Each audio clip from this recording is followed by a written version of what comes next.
This is Vidiotheque, where every week we try to help you get the most out of your internet marketing efforts. I'm Scott Combs. If you're running a business, chances are you've done your share of marketing and sales. Salespeople fall into different style categories. Whether it's 4, 5, or 7 styles is immaterial for our discussion.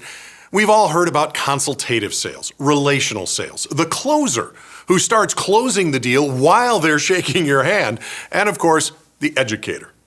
Which sales style is best for your website? That's easy.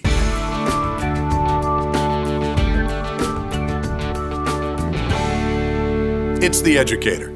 The educator knows the product inside and out and seeks to give the prospect a thorough understanding so they're comfortable with their decision. As a salesperson, I was known as the educator, and it was seen as a disadvantage by my boss, whose sales motto could be summed up in one word: close, close, close, which created an adversarial sales process I hated. I was interested in making sure my customers understood and loved the products they were buying. Sure, I sold fewer units than my colleagues, but took a fraction of their kicks or returns. As a result, I was consistently at the top of my sales ladder and taking home more money than the rest. One of our clients has always been an educator. His products and services are big-ticket items, and he wants to make sure his customers have as much information as they need to make an informed decision. This has served him very well in his online presence, garnering returns on investment between 625 and 1,000%. Sales trainers will point out that educators on your sales force run the risk of sharing too much information and losing the sale. But your website is not a salesperson.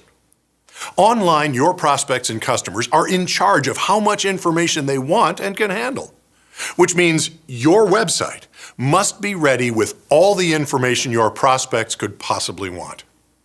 Now, it's common for businesses to leave some information out so people will call and engage with a salesperson. This appears to be counterproductive. Studies and surveys consistently show website visitors want enough information to make a buying decision on your website. That calls for comprehensive content: spec sheets, brochures, blogs, information on how to use the products, troubleshooting tips, testimonials, anything you can think of that answers questions your prospects ask.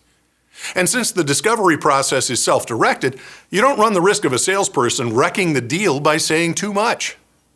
To be sure, this is a new way of thinking about your business's web presence, but the track record of content marketing across the online universe is testimony to this point of view. Forget about what all these self-proclaimed experts are saying. Rather, pay attention to what your prospects and customers are responding to. Now, you can choose to ignore them and keep doing things the way you've always done them, running the risk your online business will never develop or will simply dry up as your competitors offer content and information your customers want. Your choice.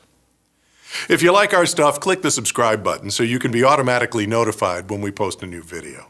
Leave comments, questions, and more on the blog, at YouTube, or at the email address on the screen. Thanks for watching. Now get out and do something.